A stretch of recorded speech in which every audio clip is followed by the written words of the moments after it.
We are on to the next step of writing the core logic.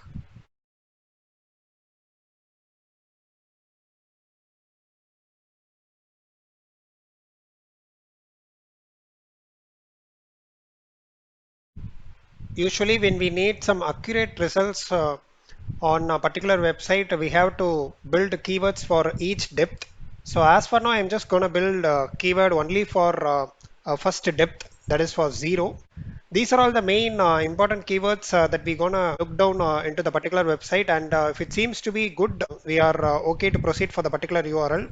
Or else we have to skip the URL and proceed for the next one. And so this is for the depth one, depth 0, I'm sorry. So this is for the depth 1.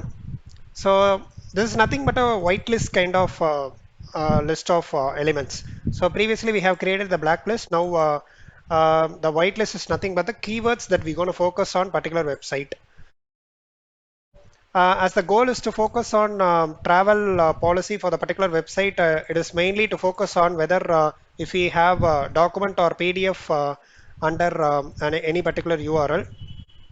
And the depth level of 1, that is the depth 2 is we have to find any files or policies or legal, administrator, financial, university, entertainment, doc, controller. So these are all the keywords that our client have produced it. So if you want to build your own keywords, then it's more than good enough to build your own keywords and demonstrate your coding process.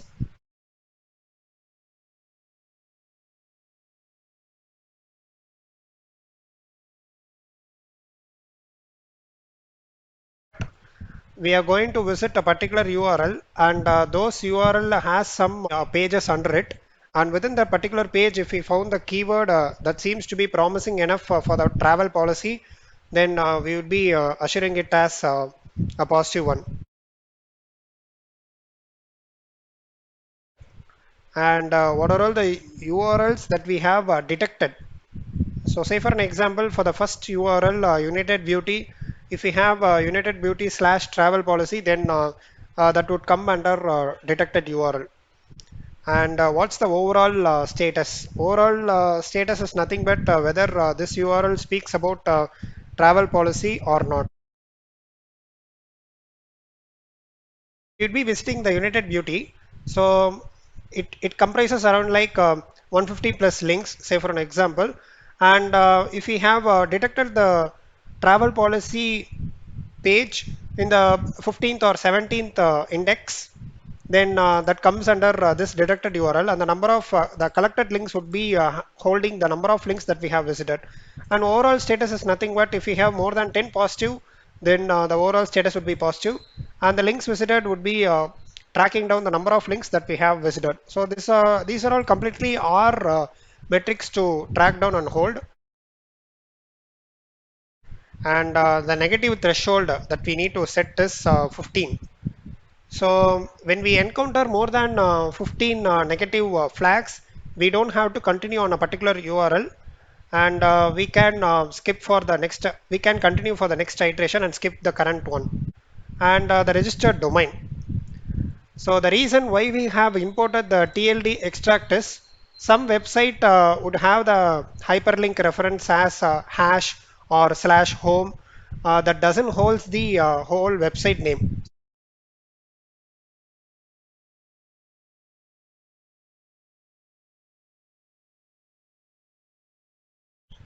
So when we hit this, we will be probably like getting the output for the same. So that is the reason we are using the library TLD extract to extract the domain name of the particular website.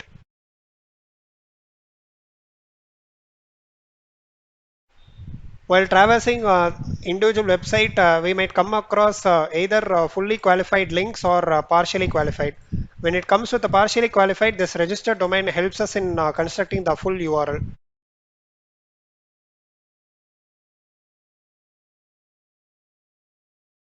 In some cases, you could see like we have HTTP as well as HTTPS.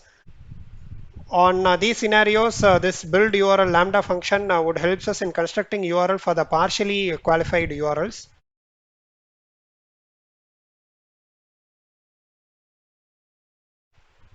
here is the core part of hitting the respective URL. So we are just creating a response variable, and now we are just doing the request operation over here. In order to avoid the bot detection, we have created this bot header, and the next one is timeout. We'll just check, we'll just spend up to 40 seconds on a particular URL.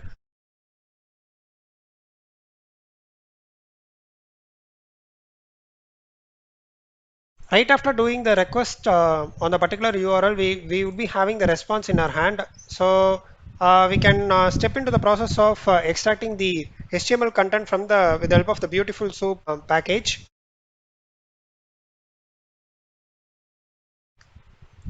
So here we are using the parser as LXML.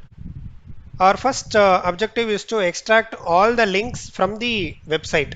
So we have the response content. So we would be just importing all the anchor tags. Anchor tags holds the hyperlink reference of the particular HTML page.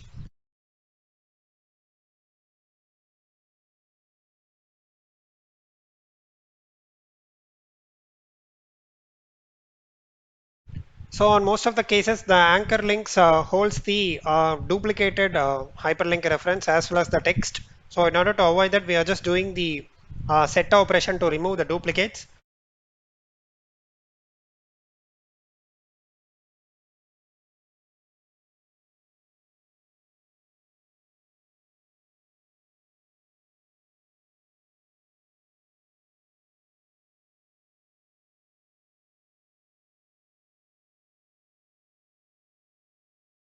We'll be just iterating all the obtained all links.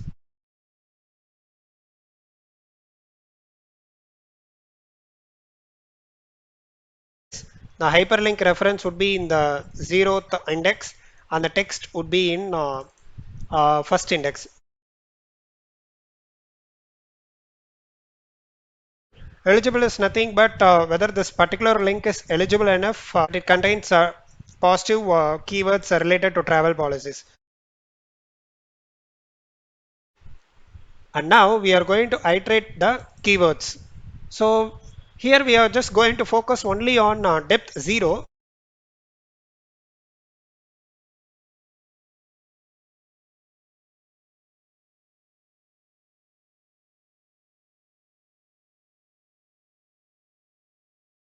So the first filter is we'll be just focusing only on the hyperlink reference. The second filter is we have removed the duplicate element reference as well as the text.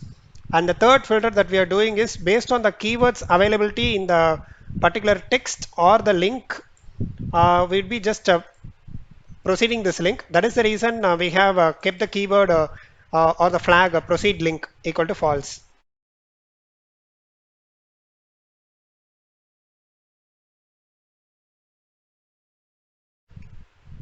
This is up to your convenience. You can flag it at your own instance as because your scenarios and my scenario might get differed, but in our cases we'll be just checking at least a length of 2.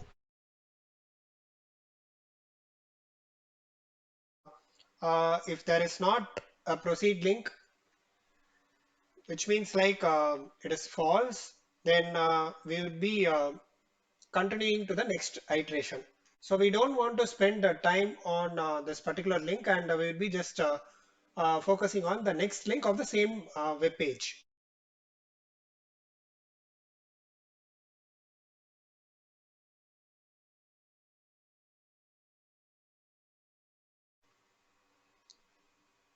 So here in this 2 lines, what I have done is from the hyperlink reference that we have achieved, I am just checking for the keyword HTTP if it is not present, and I am also checking for the registered domain, which is nothing but we have captured from here. So if this is the website name and this would be the domain name, it checks for the domain name to be present in the link. If it's not so, then we will be just adding the domain name along with the element. So that is what it is all meant about. And once that is done, what we are doing is we'll be just constructing the URL. So the obtained URL is nothing but we'll be just building the URL.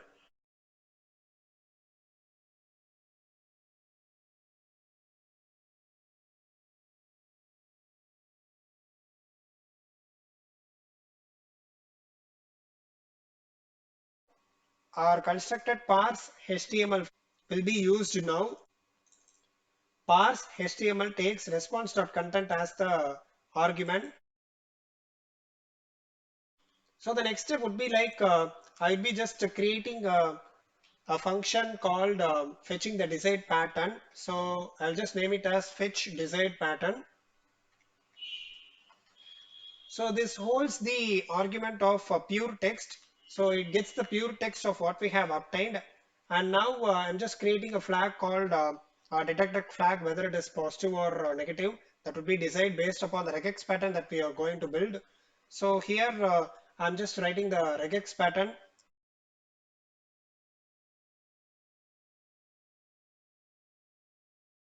So now we have constructed the regex pattern. If you want to check how this pattern works, there is a website called regex 101. So I'm just choosing the language as Python.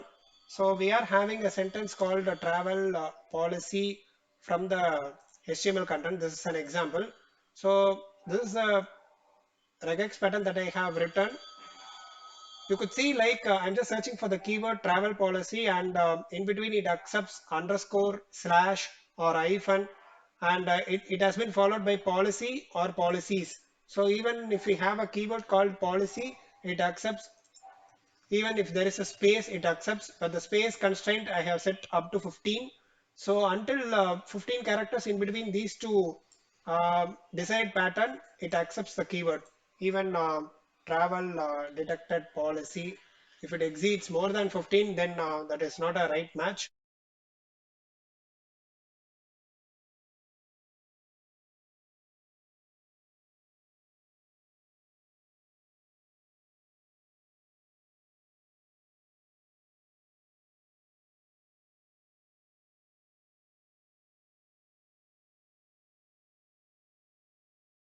So in order to make a confirmation that from this current context, we can check for the negative words. We don't have to parse each and every element from the pure text. In order to reduce the range of context, we are just creating the start and end index. So this number can be at your convenience. So I'm just reducing the range to 200 and 100. So prior 200 I'll be checking, and post 100 of where the index has of where the pattern has been found. So it's like a kind of a standard deviation. I'm just setting the upper bound at 100 and the lower bound at 200. So on compiling all the things, we'll be just checking a total of 300 words, and I'm building the negative keywords to check. So I will be just iterating each and every word from the context that I have achieved. Now I have made a filter of the context from 1000 to 300, say 300. So this is kind of an example I'm just saying. So we'll be just checking only this 300 words, and if the word occurs in blacklist, then I'm just collecting those words.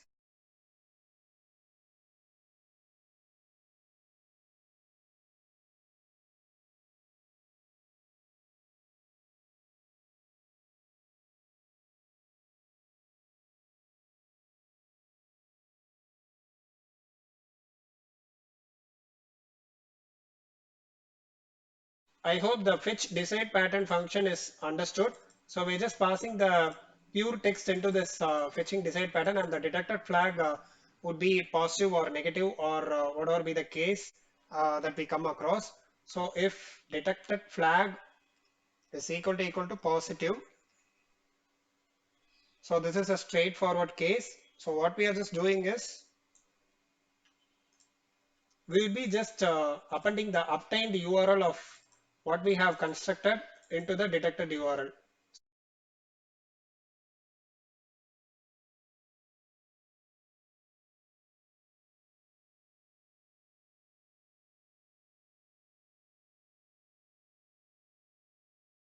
So here after appending the detected URL, the next step would be like the collected links. I'll be just appending the obtained URL as well as the detected flag. So this line is added in order to calculate the overall positivity or negativity about the particular domain. I will be just aggregating only the flags alone, as because we are just appending two things. One is the obtained URL as well as the detected flag. So the detected flag lies in the index of 1.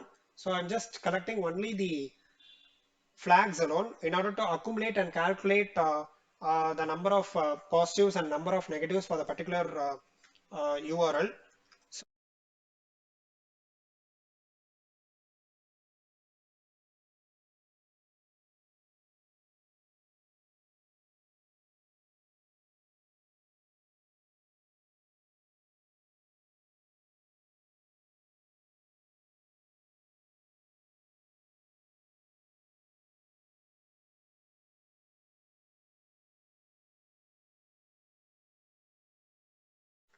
So this condition is added to confirm that we have crossed the collected links length to 50. That means like for a particular website, we have crossed more than 50 visits and still the status is negative. Then what we are going to do is we'll be just once again running the positive and negative.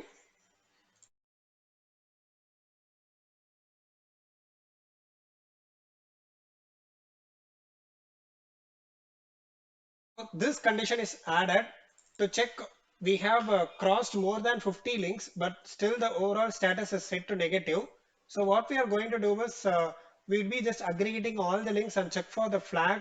If at least a single positive occurs and it has over exceeded the negative values, then we can set the flag as positive. And finally, we can break it. If it doesn't comes even into this scenario, then finally we'll be just setting the flag value of what we have achieved and continue for the next iteration for the next URL.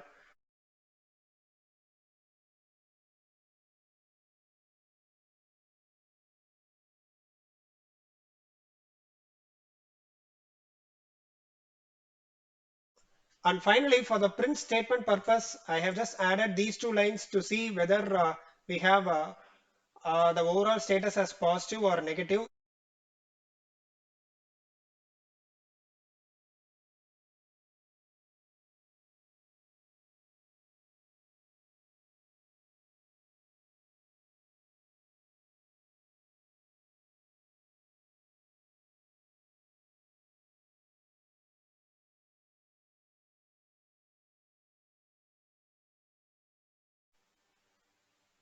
So I have kickstarted the code. Now it has been running for 1000 websites. It would just crawl each and every website and get the domain name. As you could see, like it is fetching the domain name, and finally we have achieved at the state of no positive keyword found, no positive keyword found. So it is following these thresholds and limits. So if the negative keyword is greater than 10, then it would be set it as negative. And if the overall status is positive, then it would be set it as positive, and it has collected more than 50 links, but still in negative, then we'll be checking at least for a single positive keyword. If so, then we would achieve in a state of having it as a positive notation.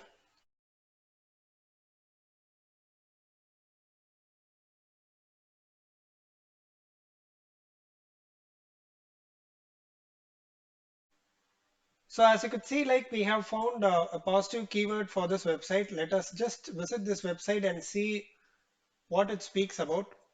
Yeah. So they are just speaking about the corporate travel and corporate events. So